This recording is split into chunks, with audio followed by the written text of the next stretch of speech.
Alhamdulillahi rabbil alamin wal aqibatu lil muttaqin fala udwana illa 'alal zalimin. Asyhadu an la ilaha illallah wahdahu la syarikalah wa asyhadu anna Muhammadan 'abduhu wa rasuluhu alladzi la nabiyya ba'dah. Allahumma shalli ala Muhammadin wa ala alihi wa ashabihi wa man tabi'ahum bi ihsanin ila yaumil qiyamah. Amma ba'du. Ya ayyuhalladzina amanu taqullaha haqqa tuqatih wa la tamutunna illa wa antum muslimun. Faqad qala Allah ta'ala fi kitabihil karim. A'udzu billahi minasy syaithanir rajim. Wa uzlifatil jannatu lil muttaqina ghaira ba'id. Hadza ma tu'aduna likulli awwabin hafiz. Man khasyar rahmana wa jaa'a biqalbin munib. Udkhuluha bisalam dzalikal yaumul khulud lahum ma yasha'una wa ladaina mazid. Amma ba'du fa inna khairal kalami kalamullah wa khairal hadi hadi Muhammadin sallallahu alaihi wasallam. Hadirin sidang salat Jumat yang mudah-mudahan kita selalu diberkahi dan dirahmati Allah Subhanahu wa taala. Ayat yang khotib bacakan tadi terdapat dalam surat 50, surat Qaf ayat 31 sampai 35. Ayat ini menjelaskan bahwa nanti di hari kiamat ada orang-orang yang didekatkan dengan surganya Allah Subhanahu wa taala. Surga itu jaraknya sangat jauh. Allah mengatakan, "Wa in minkum illa wariduha kana 'ala rabbika hatman maqdiya." Tidak ada seorang pun yang tidak mendatangi neraka pada hari kiamat. Itu keputusan Allah yang tidak bisa diganggu gugat. Yang dimaksud mendatangi neraka dalam surat 19 Maryam ayat 71 ini maksudnya adalah melewati sirat. Tidak ada seorang pun yang tidak mendatangi neraka. Maksudnya tidak ada seorang pun yang tidak melewati sirat, jembatan sirat. Sementara jembatan sirat percis berada di atas neraka, membentang antara neraka dan surga. Allah mengatakan arduha, luas neraka itu seluas langit dan bumi. Kalau kita baca dalam bahasa Arab, ardun itu artinya lebar. Jadi lebarnya neraka seluas langit dan bumi, itu baru lebarnya. Bagaimana panjangnya? Dan jembatan sirat membentang bukan melebar antara ujung neraka dan ujung neraka, tapi jembatan sirat itu membentang antara panjangnya neraka. Lebarnya saja seluas langit dan bumi, bagaimana panjangnya neraka. Nah, kata Allah, semua manusia pasti akan mendatangi itu, pasti melewati jembatan sirat. Artinya begitu jauhnya surga jaraknya antara kita dengan surga saat nanti. Tapi dalam surat 50 tadi, surat Qaf, yang khotib bacakan ayatnya, ada orang-orang yang didekatkan dengan surga. Wa uzlifatil jannatu lil muttaqina ghaira ba'idin. Surga didekatkan kepada orang-orang yang bertakwa. Ketika kita melewati jembatan sirat, ada orang-orang yang saat melewati sirat justru surganya yang nyamperin, surganya yang mendekat. Dan Allah memberikan garansi dalam berbagai macam ayat, siapapun yang orang-orang yang dijamin masuk surga Allah Subhanahu wa taala, maka mereka pun mendapatkan jaminan kebahagiaan di dunia. Man 'amila shalihan min dzakarin aw untha wa huwa mu'minun falanuhyiyannahu hayatan thayyibah wa lanajziyannahum ajrahum bi ahsani ma kanu ya'malun. Allah mengatakan, barang siapa yang gemar beramal soleh, baik laki-laki ataupun perempuan dalam keadaan beriman, pasti kami akan berikan kepadanya kehidupan yang membahagiakan, kehidupan yang baik di dunia ini, dan mereka kelak di akhirat akan dibalas dengan yang lebih baik lagi, yaitu berupa surga. Surat 16 ayat 97 ini menggambarkan bahwa orang-orang yang dimasukkan Allah ke dalam surga, mereka adalah orang-orang yang diberikan kebahagiaan waktu di dunianya. Rabbana atina fid dunya hasanah wa fil akhirati hasanah wa qina adzabannar. Kita tidak akan mendapatkan hasanah di akhirat kalau kita tidak mendapatkan hasanah di dunia. Begitu tafsir para ulama seperti Imam As-Sa'di.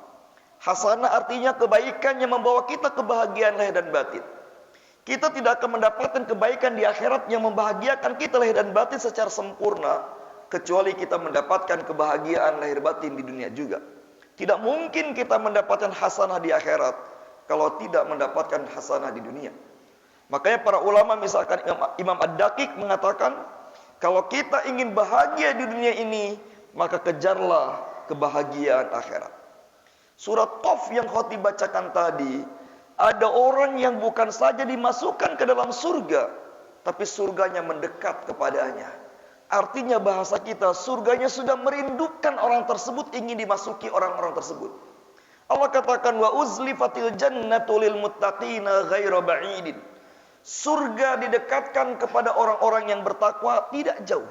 Hakikatnya surga itu jaraknya jauh dengan kita. Tapi Allah katakan surga didekatkan kepada orang yang bertakwa.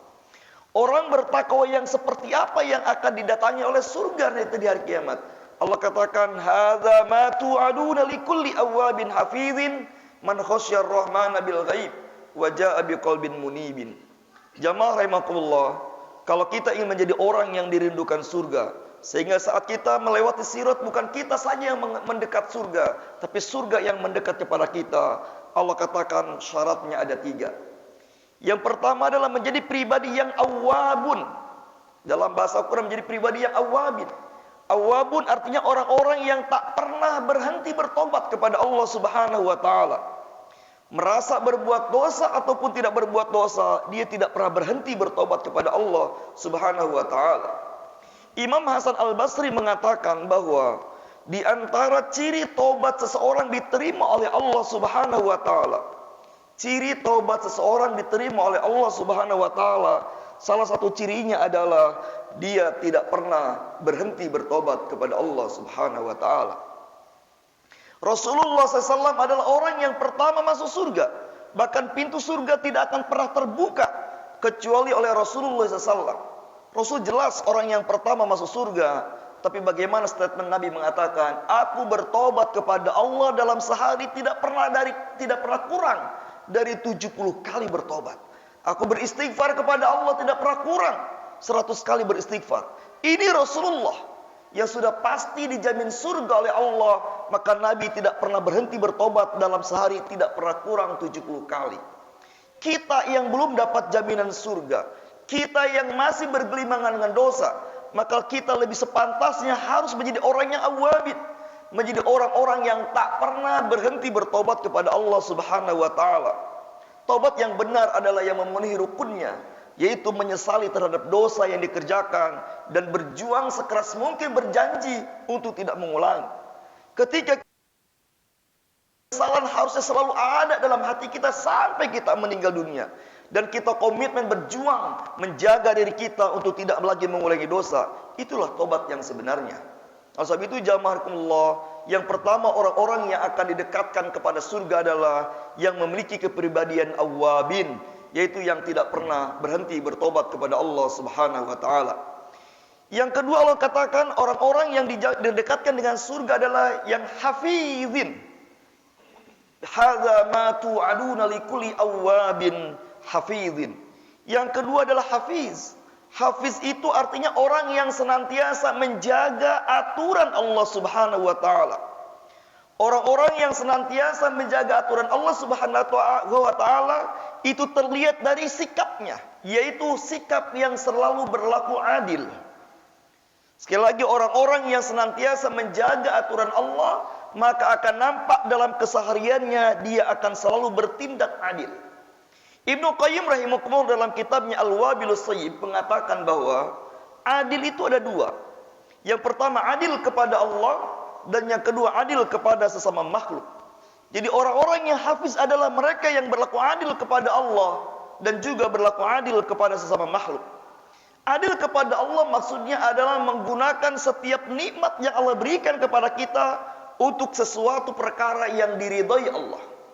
Ketika Allah memberikan nikmat mata, kita gunakan mata untuk melihat sesuatu yang disukai Allah. Itu namanya mata yang adil. Ketika kita punya lisan bisa berbicara, maka tidak keluar dari lisan kita kecuali perkataan yang diridhai Allah. Itu namanya adil. Ketika kita memiliki rumah, itu nikmat dari Allah, kita gunakan rumah itu untuk sesuatu yang baik, yang Allah ridhai, itu namanya rumah yang adil. Jadi sekali lagi, adil kepada Allah adalah menggunakan nikmat untuk sesuatu yang diridhai Allah Subhanahu wa taala. Yang kedua, Ibnu Qayyim mengatakan adil kepada sesama makhluk. Yang dimaksud dengan adil kepada sesama makhluk adalah menunaikan hak makhluk, menunaikan hak mereka yang menjadi kewajiban kita. Maka suami yang adil adalah yang dia menunaikan hak istrinya yang menjadi kewajiban suami. Begitu pula ketika kita jadi tetangga, maka tunaikan hak tetangga kita. Ketika kita memelihara binatang, maka kita tunaikan hak binatang yang kita pelihara. Karena itu adalah kewajiban kita. Maka jamaah rahimakumullah, Allah mengatakan dalam surat 16:90 yang sering dibacakan khatib dalam khutbah Jumat keduanya, innallaha ya'murukum bil adli wal ihsan. Allah memerintahkan kalian berlaku adil. Para ulama mengatakan ketika menafsirkan ayat ini, maka tujuan utama adanya aturan, tujuan utama Allah membuat perintah dan larangan, tujuan utamanya adalah agar manusia berlaku adil. Yaitu adil kepada Allah menggunakan nikmat untuk hal yang diridhai Allah, dan adil kepada sesama makhluk, yaitu menunaikan hak mereka yang menjadi kewajiban kita. Inilah pribadi yang hafidh. Dan yang terakhir, orang-orang yang akan didekatkan dengan surga adalah mereka yang memiliki pribadi khasyar rahman, yaitu selalu takut kepada Allah Subhanahu wa taala. Orang-orang yang takut kepada Allah Subhanahu wa taala tergambar dari dua sikap. Orang-orang yang takut kepada Allah akan terlihat dari dua hal. Yang pertama, orang yang takut kepada Allah adalah mereka takut tidak mendapatkan janji-janji Allah. Betapa banyak Allah memberikan janji kepada orang-orang yang beriman. Betapa banyak Allah memberikan janji-janji setiap perintah beramal soleh. Maka orang-orang yang takut kepada Allah adalah mereka takut tidak mendapatkan janji Allah. Maka mereka akan semangat melakukan amal-amal kebaikan. Karena dalam setiap amal kebaikan, di situ terdapat janji Allah Subhanahu wa taala. Yang kedua, orang yang takut kepada Allah adalah mereka takut terkena ancaman-ancaman Allah. Karena setiap ada larangan, setiap ada keburukan diiringi dengan ancaman, maka orang-orang yang takut kepada Allah adalah mereka takut terkena ancaman Allah. Maka mereka berhati-hati dalam melakukan hal-hal yang diharamkan Allah Subhanahu wa taala. Itulah yang namanya takwa. Orang bertakwa adalah orang yang rindu dengan janji Allah. Orang yang bertakwa adalah orang yang takut terhadap ancaman Allah. Sehingga para ulama mengatakan takwa itu adalah al-imtisalu awamirih, menunaikan perintah-perintah Allah karena dia ingin mengejar janji Allah di balik perintah itu, dan wajtinabu an-nawahi, meninggalkan larangan Allah karena dia takut akan terkena ancaman-ancaman Allah. Jamaah rahimakumullah, sekali lagi kita berdoa kepada Allah Subhanahu wa taala, semoga kita menjadi orang-orang yang memiliki tiga karakter tadi. Karakter awwabun, yaitu orang-orang yang senantiasa tak pernah berhenti bertobat kepada Allah. Karakter hafizun, yang senantiasa menjaga aturan Allah sehingga kita berlaku adil. Dan karakter yang khasyar rahman, yang senantiasa takut kepada Allah, takut tidak mendapatkan janji Allah, dan takut terkena ancaman Allah Subhanahu wa taala.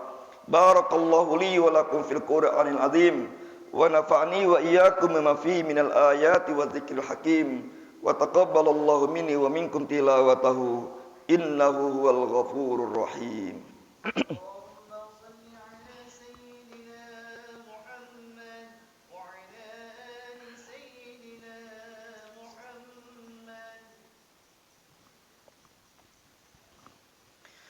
Innal hamdalillah nahmaduhu wa nasta'inuhu wa nastaghfiruhu wa natubu ilaihi wa na'udzu billahi min shururi anfusina wa min sayyiati a'malina, may yahdihillahu fala mudilla lahu wa may yudlilhu fala hadiya lahu. Asyhadu an la ilaha illallah wahdahu la syarika lahu wa asyhadu anna Muhammadan abduhu wa rasuluhu alladzi la nabiyya ba'da wa la rasulah. Allahumma salli ala Muhammadin wa ala alihi wa ashabihi wa man tabi'ahum bi ihsan ila yaumil qiyamah, amma ba'du. Ya ayyuhalladzina amanu taqullaha wa qulu qawlan sadida yuslih lakum a'malakum wa yaghfir lakum dzunubakum wa may yuti'illah wa rasulahu faqad faza fawzan 'azima. Innallaha wa malaikatahu yusalluna 'alan nabi. Ya ayyuhalladzina amanu sallu 'alaihi wa sallimu taslima. Allahumma salli ala Muhammadin fil awwalin wal akhirin wa barik wa sallim wa radiyallahu tabarak an sadatin ashabi Rasulillahi ajma'in. Allahumma ighfir lil mu'minina wal mu'minat wal muslimina wal muslimat al ahya'i minhum wal amwat. Rabbana zalamna anfusana wa illam taghfir lana wa tarhamna lanakunanna minal khasirin. Rabbana faghfir lana dhunubana wa kaffir 'anna sayyi'atina wa tawaffana ma'al abrar. Rabbana faghfir lana wa liwalidina wa lil mu'minina yawma yaqumul hisab. Rabbana ighfir lana wa li ikhwanina alladhina sabaquna bil iman wa la taj'al fi qulubina ghillan lilladzina amanu rabbana innaka ra'ufur rahim. Rabbana wa atina min ladunka rahmatan wa hayyi' lana min amrina rasyada. Allahumma ahsin aqibatana fil umuri kulliha wa ajirna min khizyid dunya wa adzabil akhirah. Rabbana atina fid dunya hasanah wa fil akhirati hasanah wa qina adzaban nar. وقنا عذاب النار وقنا عذاب النار وصلى الله على نبينا محمد وآخر دعوانا أن الحمد لله رب العالمين. أقم الصلاة.